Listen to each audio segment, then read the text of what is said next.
கொஞ்சம் சிரித்தாய் கொஞ்சம் மறைத்தாய் வெட்க கவிதை நீ நீ நீ கொஞ்சம் துடித்தாய் கொஞ்சம் நடித்தாய் இரட்டை பிறவி நீ நீ நீ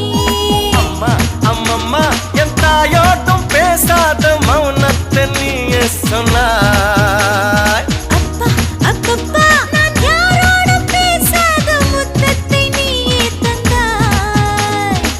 5 வயது பிள்ளை போலே அச்சச்சோ பிச்சத்தாலே கொஞ்சி கொஞ்சி என்னை கொண்டால் பருவாயில்லை